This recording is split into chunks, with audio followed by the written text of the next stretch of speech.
Good afternoon, everyone. You all right? Hope you're good. Hope you can hear me. Let me know if so. You'll be pleased to hear we have a special guest today, and we have a special guest every single show this week. How cool is that? It wasn't intentional, but yeah, that's good news for all of you, especially because that's what you want, of course, the actual experts. And we've got Jemma Oliver joining it once again. She's a returning guest and often contributed to the show, but we're going to talk COVID. And she's someone that's certainly had a good influence on the profession and our side of the industry, I guess, in recent times. And so I always want to talk about COVID, and she hates the word policy, but we'll be talking about policy. She's loitering in the waiting room, so I'm going to bring her in a second. I've just realised we were meant to share this into the COVID support group thing, and I've managed to forget. And so if someone can, then please do feel free to share that into there. It's something that we were meant to do.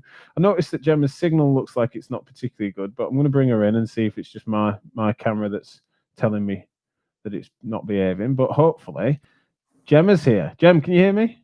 I can hear you. Hello. Good. Yeah, I think it's just the computer that said your signal was poor. Yeah, it's gone green again now. So that's good. Your signal's green and better than mine. So yeah, thanks again for joining. I said to you that whilst I wanted you on the show, I also said you might only want to come on for 5 minutes because you might not want to be associated to my sort of rantings and ravings and stuff on a few things. And you kindly said that you didn't mind.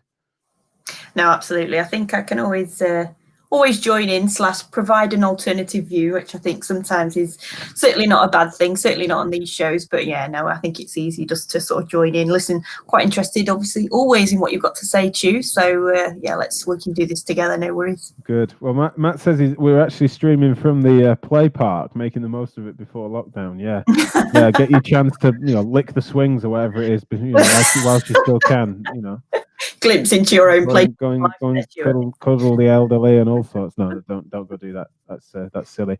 But Joe says, "Yep." I assume she's saying that she can hear us. Right now, what I want to make sure we visit today is not just what does this mean for MSK and where we're up to and who said what, etc.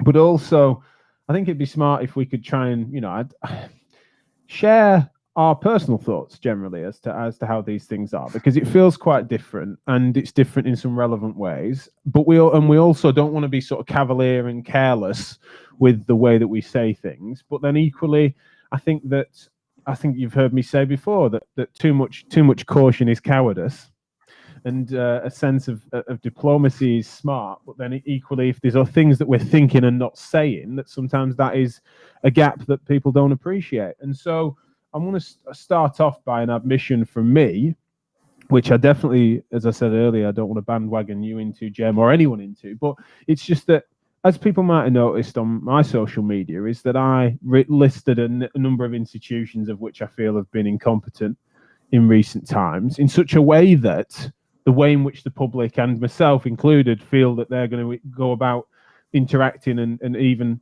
to some degree, although not legal, but compliance more generally, or enthusiasm for things, is that the coherence of the messaging over the last 9 months, say, is something that is relevant to whether or not people feel that they can see an obvious and sensible exit plan, and that therefore it's not blind conspiracy theory skepticism that's then meaning that people are just rolling their eyes in many ways and feeling like, well, there's just this isn't a thing that's being asked of the public that makes sense as to the plan as it's been over the last 9 months, or what might be in the coming months, in such a way that I am massively frustrated, not just as a MSK therapist and business owner and how it affects private practice, etc., but just how my behavior is going to be going to be influenced to some degree. Yes, of course, by the legalities of lockdown, but also by the way in which my general read of the situation is, independent of the institutions of which your trust has been diminished on, including my own. And I just don't think that they deserve our trust and respect in many ways. And that's been a relevant thing for me. For example, I'll give you an example, and I'm just interested in your thoughts on this, Gem. But I would say, when I was sounding quite an early alarm, and someone was seen as being a bit of a catastrophizer early doors, arguably, and we're getting some pretty stringent people saying that you're out of your mind. You used to be rational, thinking that we're going to be homeschooling. That's kind of where I was at. I was one of the people that sounded an alarm in February. But the nature of the key argument of making sure the NHS wasn't overwhelmed in not just COVID cases, but what that meant for even trauma care, etc., means that the heart of the argument was that. Now, that still applies now, absolutely. And I know that's at the heart of the rationale, etc. But we've not witnessed a sensible distribution of workforce. We've not necessarily seen people then identified as being where their skill set can help society, the system. We've not seen an appropriate utility of independent private practitioners and the way in which they can do it, not just in an MSK, of course. You've got community neuro and community respiratory therapists that could offer so much, and that integration hasn't happened, right? Our administrative state, for want of a better term, has just not been able to step up in such a way. And so for me to have been close to some things and more of a generalist in other things, to have witnessed that not happen, that when we then start to sound what are similar alarm bells, but we've not seen action that would make sense of this being any more efficient than it was last time, it feels like Groundhog Day in such a way that I do not think it is ridiculous for us to feel that compliance won't be quite as nodding dog as it was initially, and that you won't get me saying just grit your teeth and bear it quite like you were last time, because I feel like the landscape has changed, because we've not the faith in things being maturely and sensibly managed, both politically and administratively through the health quangos, etc. I just don't have that faith anymore. Now, Jem, what are your thoughts more generally? And also, feel free to pass comment on whether you think that that's actually I'm being too defeatist and I'm being, maybe you do think I'm a conspiracy theorist, Oliver. I think there's, I agree that I think there's a lot of things, especially from a communication point of view, that could have been done a lot better, and I'm really hopeful that they're learning from this. I don't think that the private sector has been utilised in the right way at all. I think there's a different podcast, but we could certainly go on about, the lack of, the huge amount of resources that we have within the private sector, and I don't think that has been utilised at all well, in a number of levels, and maybe hasn't been for a long time. But it's only when you come across something like this and it becomes very apparent that it's almost highlighted at how poor that is. So I definitely agree with that. I don't agree. I haven't lost trust. I am the opposite. I think that we're different in the personality. I'm a lovely yellow kind of green sort of type person, but I think that we are in a better situation than we were in March. I think that nobody back in February, even the government, healthcare professions, or anybody that governs us would have even imagined. I possibly think that in November we were still in this situation, and possibly in a worse one, depending on what your thought is. So I actually think that, personally, I think that it's been handled okay. I don't think it's been done perfectly by any stretch of the imagination, but I also don't know in some ways whether anybody from a governmental point of view could have done any better. We're facing a situation where we have never encountered before. And I think when you try and you've got something to compare it to, then obviously you can say, right, well, no, last time we did this and this time we need to do this, this and this, but we don't have that comparison. We don't have that ability to understand. And I think they're trying to catch up as soon as they can. I'm not sat here saying that they've done everything right. I certainly don't agree with that. I think the communication in some aspects, especially in healthcare, especially within the cross professions that we've seen, has been very varied. And I think sometimes that's got missed. I think some of the things that I've been a bit disappointed with is actually sometimes the simple things like communicating across, if we think about our healthcare profession, can be done very simply, even if it's just a message of this is what the plan is, this is what we're doing, and that eases anxiety initially. Something like that is so simple.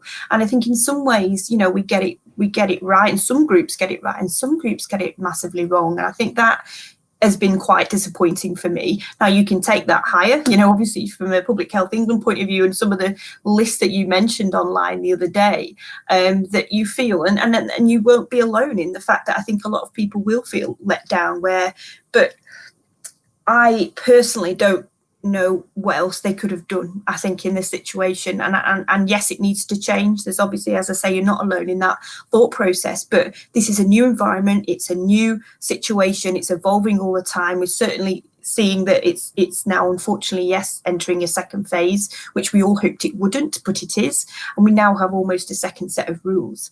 And again, like I said at the start, I don't think anybody would have thought or even hoped or dreamed that, you know, in November we are not only not going into a second wave, but it's not looking like it's ending anytime soon. Now, the way I choose to deal with that personally is that, you know, just to try and make the best of a shit situation, and that's just the way I cope, sort of personally, professionally. It's the way that I try and sort of give support and advice for people that are struggling. You know, we have to use our common sense. We have to deal with what's there, whether we think it's right or wrong, or we think it could have done better. Learn from it, implement things to try and make some changes, which some people like yourself and Physio Matters are doing. But actually, at the moment, is venting about that going to make any difference? Is getting ourselves wound up about situations that we can't change going to make any difference? And I think there's, you know, definitely discussions that need to happen, but on an everyday basic practical level in a clinic environment, if you're getting wound up about these things to the extent where it's affecting you physically and mentally, is that worth it? And I think that's kind of very much where I am right now with this second. Yeah, I think that's fair enough, and it's certainly not what I want to suggest, or even where I'm at personally. I've got plenty of other things to do and plenty of things going on at home for me to not need to sort of feel like I want to shake my fist at the world and be really frustrated about the whole large P politics of it even. But I think what I suppose where there does seem to be a difference in terms of sunniness over it between us is definitely where I'm frustrated. Is certainly the messaging isn't only a small part of it, is that the way in which there isn't a coherent acknowledgement of where things have been different to what we planned. It's not as if there is anyone that's going to be able to stand up. There isn't the leadership at every level of this. So that's why I don't just shake my fist at the highest point, really, with regards to the large politics of it. With my interactions with all the different agencies and arm's length bodies, as they're called within it, health quangos is what they used to be called. It's just that there's no one saying this is where our analysis was off last time, both in terms of its contagion, in terms of the numbers, in terms of how the virus behaved. This is what we've learned from it. This is how the improvements in how we treat both COVID and what we've learned from what we shut down too soon. We've not had any level of acknowledgement that sending the elderly back into care homes quickly, even when they had COVID, was smart. You know, there's just no humility. There's no sensible acknowledgement that can then help people to think, well, that's sort of how you'd want someone local to you to behave if they were to make mistakes, or to acknowledge that there's been instances like that where, or we overreacted in a massive way in thinking about the capacity that we needed, right? The Nightingales were not nearly as full as we anticipated, which is a good thing, but this is what we learned from that, and the reasons we think that was off, the reasons why we maybe strip back other services too much and too readily there. This is what we've learned, and this is what we won't do again. I'm not hearing that articulated anywhere at any level, in part because, and this is where it is sort of a bit sort of big picture, is I just see that the way in which we engage with society now through what our how it's sort of dealt with top down, is that we live amongst a situation where everything is spun, right? We're just condescended to, even interprofessionally. And this is where I do want to get stuck into the specifics of MSK, etc. Is that this is some, I don't like it as an argument, but there's this argument that we need to create messaging that's, you know, all these things are slogans, right? Hands, face, space, protect the NHS, save, like everything has to be, you know, get Brexit done. Everything needs to be sort of soundbited like that. Now, I don't like that patronizing tone to deal with the nation at large by people that I have no evidence that they're particularly smarter than Joe Bloggs. But interprofessionally, that's what fascinates me, right? You've got this baseline of competence and qualification that comes from health professionals, right? How are they being engaged with this? And it's similarly basic, condescending, spun, right? It's like we've never grown out of the Alistair Campbell style of both politics and media messaging. It just seems fascinating to me. And so, having not been treated like an adult human, never mind a professional one, for now 9 months, and for the lunatics to feel like they're running the asylum at every level of analysis, not doubting that they're trying hard, but despite their efforts, it turns out that we've not selected for particularly competent, brave, sensible people that can then be straight with us. And so having that happened is why I'm a little more pessimistic, is because why on earth would, if I'm feeling that, and I'm not a tear everything down style of radical, and if I'm feeling it internally within a healthcare environment, I'm not surprised that Joe Bloggs is frustrated about being locked up again, because it's kind of like, well, why are we not going to just bounce in and out of this? Why is it different this time? I agree that I think I would love some more clarity about the exit strategy. I'm hoping that, that is going to come. I think my question to you would be that, can they, I appreciate the messaging could be different. I think it needs clearer kind of, right, this is what we're going to do different this time. I don't agree that I'm actually the opposite, Jack. I think that it needs to be simple messages, although it's maybe cliche. I like the fact that they've tried to break everything down, because whether we like it or not, people don't take in information if it's given in certain formats. Now, even though some may not react to that, I think generally, psychologically, you have to break things down into a simple process and format. And I do think personally that is what they've tried to do, and it needs to be like that. My other question to you, how can you expect them to turn that around within a 2-month period when they're trying to react to this on a daily basis? And I don't think that they do have all the answers, which is why we're getting a lot of mixed messages. I don't think they actually know what we did wrong, or what anybody within those bodies of professionals has done wrong in the past few months. So in such a short turnaround, and now going into a second wave, maybe they don't know the answers. Maybe they can't give that justification because they haven't got the answers. And so the best thing they can do from a governmental and a policy point of view is to be more positive and say, right, this is what we're acting on, this is what we laid out. And I do think that is clear. I do understand why we're going into a second phase. But I don't know if their time frame is big enough for them to learn. If you're talking about, if we were having this conversation in 12 months' time, then fair enough. They have 12 months of data to look back on, to think, right, we did this, and this wrong, and this is what we need to do now. I don't think they know, Jack. I don't think that they have those answers to give. That's my own personal opinion. So I can understand your frustration, but I'm not sure I entirely agree that I don't think they know. Well, no, I just suppose I don't think they know, and they're therefore sat on it. I think there's some things that they just feel like, oh, that'd be toxic to articulate, and it's certainly something that I'm not saying that they need to deliver the complexity and the jargon-laden epidemiology and virology research. I totally accept that we've got to try and translate stuff, and I'm in the business of science translation. But it's more that the nature of if something inherently isn't simple, but you're trying to sloganize it, then we need to see some progress in a direction, or some evidence that that's working, right? Yeah. That's all I'm meaning, is that these are things that over time are becoming more measurable, and where are the successes? Where is the progress?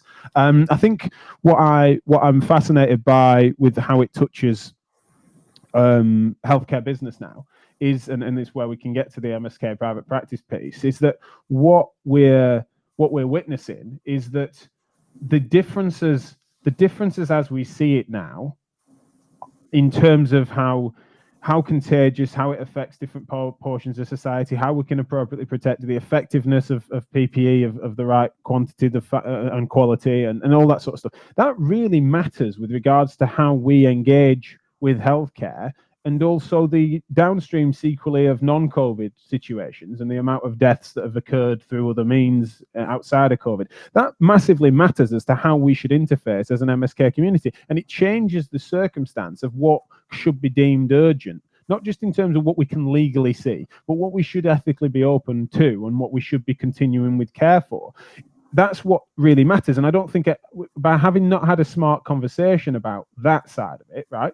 Because it feels like you've got COVID truthers that think it don't exist, and then you've got people that why did we ever open up anything more than basic shops ever again? We should be just as locked down as we ever were, and batten down the hatches. And it just feels like the middle ground feels like a really fraught place to talk. And it just feels like if we can't have this sort of conversation about what has happened within the wider healthcare context, and the mistakes, like I said, that you're saying they don't know. The fact that they don't know is part of what I'm arguing, is that it's embarrassing that they don't know. If they don't know, who does? And if it's unknowable, that's fascinating to me. It just seems embarrassing that, are we suggesting, and that's why I say the system has not selected for high caliber individuals that are even vaguely bright enough to deal with this. That's what's fascinating to me. It just seems and I think that is part of it, is that our structures and what selects for leaders and the fact that they just can talk a good game. You've got vaguely charismatic person that can speak appropriate corporate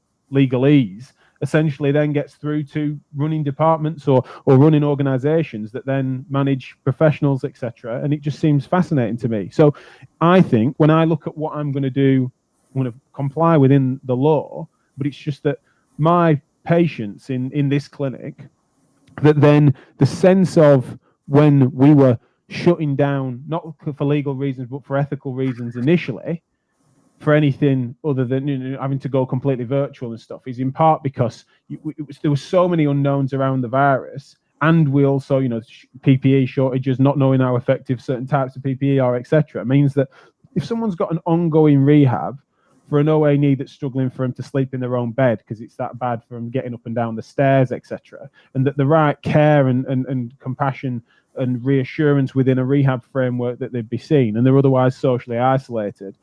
Initially, in March to May time, when it was the depths of it, it was something that, despite the fact that there was clearly going to be a good healthcare intervention that could really enrich and improve their life and circumstance in that moment, it was, on the balance of risk, unwise for them to see face-to-face MSK care, right? In that same circumstance now, hopefully a different person, but let's say it's a different person, but similar circumstances, I think on balance, despite that case not being as clinically urgent, the safety parameters that can be provided by us, especially now, means that it's a low-risk intervention in terms of COVID with high reward, considering the sequelae on non-COVID features of the fact that this person might otherwise be disabled and other things that might affect their mental health, and the fact that they're unable to engage in exercise, and the fear that they may have. That's the sort of analysis difference that seems relevant, that I'm just fascinated who amongst every level of the organizations, or even people within them, who's speaking sensibly about that change in the risk assessment behavior. Yeah, and I think that's what I completely agree, and that's what we all would like, more clarity and certainly more messaging about. I think it comes down to our own, again, clinical reasoning. We've said this a lot, but urgent care and urgent medical care, as we've, seen over the past couple of days, and hopefully we will get further clarification on that. Actually, we can stay open. I personally can't see any reason why that should change, because we are all assessing everybody that has a need for treatment, whether it be MSK or whatever. I certainly would not like to see a regression in that. I think you're right. Somebody that was, has a clinical need as an urgent has a number of scales on that, whether that be a mental health issue that they're struggling with because they can't walk, or actually an acute back pain problem. I think this needs to be disseminated better. I would hope that, and you've seen, online, a lot of clinics have already made a very sensible, and a common sense decision to say that, whatever the announcement or whatever the situation, we will be staying open because we are a healthcare profession, and they have said that, you can still attend healthcare appointments. So a lot of practices are making that decision, whereas a lot of other people want further clarity. And I think a lot of other people, like you've said, would like further sources of these people of status to actually say, yes, you can stay open, yes, physio is. And I think what fascinates me, Jack, is that some need that. Some people want the exact specific, almost Boris to say, right, physiotherapists in private practice can do this, and including home visits, like and in some ways I say that tongue in cheek, but I get that, and I think I would love that, but let's get realistic. It isn't going to happen, and that's why we rely on Public Health England, whatever your view, to actually give specific policy and procedure. The CSP have said that yes, we are waiting for clarification, but it's not them that make the decision, it's Public Health England. Now, obviously, the government guidelines at the moment state that healthcare and urgent appointments like GPs can stay open. Now, my understanding of that, as many's, would be that if you're providing a medical need, as you explained, just previously, where you're providing a service to make somebody better from a healthcare point of view, whatever that may be, then that's allowed. You're providing a medical need appointment, and I think it's just our interpretation of that, Jack. And I think some people's anxiety quite rightly sort of takes over. Some people become very nervous and want to make sure that they're following everything right. And that's absolutely okay. But I think, you know, sometimes just take a breath and actually understand that obviously we do need clarification in certain aspects and things will need to be double checked. That doesn't mean to say that you have to halt everything in the process. You know, this has been ongoing since March. Like you said, we went through all this. We were in a hugely different situation than we were. You know, everybody has worked really, really hard and has put everything in place. So for me, that is the big difference. You know, we are not the same situation as we were in March. We are in a different situation, which might just need a few things dotting the I's and crossing the T's. But in this whole sense, you must use your common sense and your clinical judgment about, you know, you've got a good setup, you're following all the advice, you've got current PPE, can you clinically reason those appointments? And if you can, I personally don't think that there'll be a big change. Obviously, if we hear otherwise, we'll let you know. Well, I mean, I so agree with that, and I feel like probably if we've got the time, we need to clip that little bit that you've just done there, Gemma, because that's totally, you know, I think a really key message. I suppose where I admit that there needs to be something beyond, because it's highly unlikely, and I think it'd be smart for everyone to think that we're going to be able to, on a legal level, do what you've just described, right? And it seems smart for us to be able to risk assess. And I also feel sorry for some of the organizations that feel like everyone's wanting them to just tell them what to do rather than to appropriately risk assess, etc. And I don't like the fist shaking that goes on at some of the powers that be on a local, professional and industry level. I think that that's sometimes a bit clumsy. But I actually think that there's something a bit beyond that, though, that's relevant in terms of, we know that even if we're allowed to stay open, consumer behavior is going to be very different unless we were to appropriately articulate, I can't even articulate the word articulate, the way in which people should consider, what they should consider appropriately urgent medical care and the consequences of things. And we've really missed an opportunity to talk about what it is, especially in an MSK context. What is the rehab skill set that MSK therapists have that is of a versatile use to society right now in such a way that plays out? And I just can't I can't see that that's where we've taken up any opportunity to actually articulate that in such a way that we can then have a better sense of risk and what the benefits are and what the other consequences, non-COVID consequences are of inactivity.